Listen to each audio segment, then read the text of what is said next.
Hey, blessings and welcome to today's Law Enforcement Daily Devotional.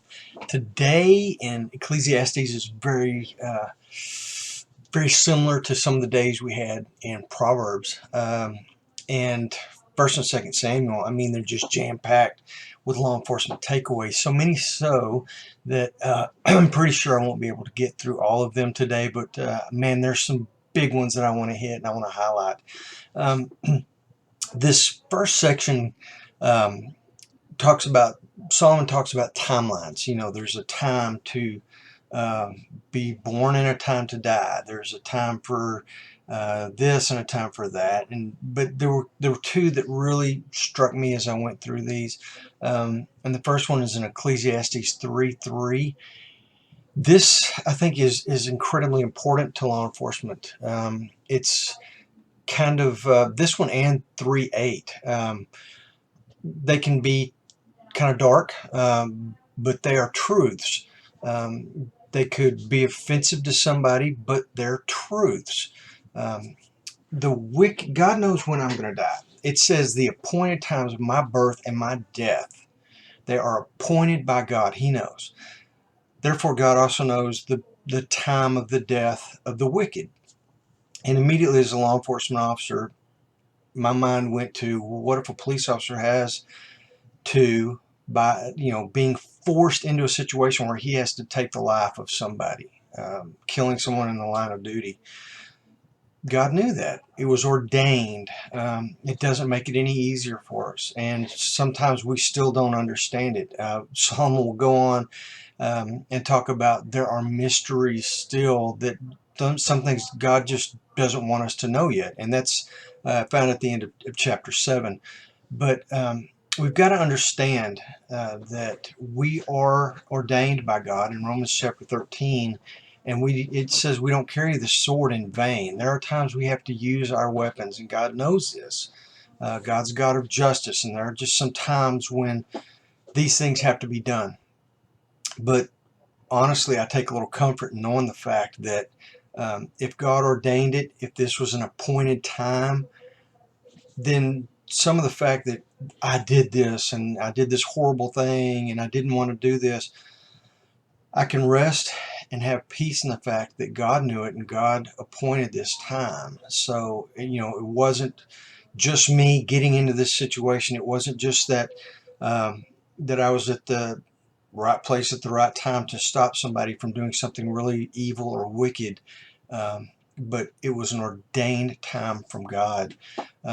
Verse 3, verse 8, there's a time for peace and a time for war. It says there is a time to kill and a time to heal.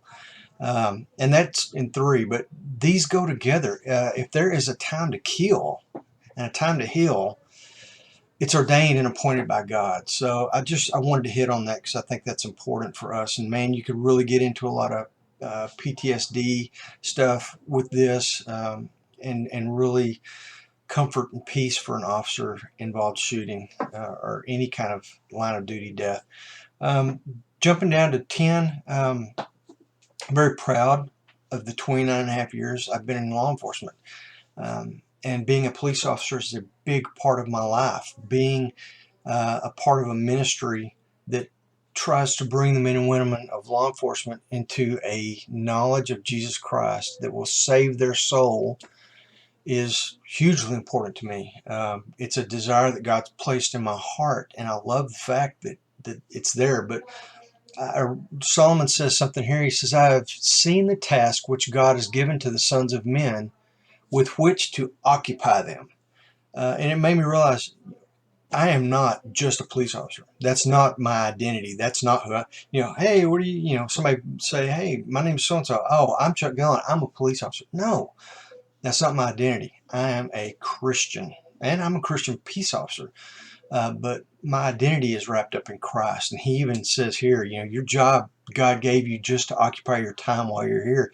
Now, he has called you into this job to do the works that he has set before you, but don't let that be your identity. Your identity is in Christ first.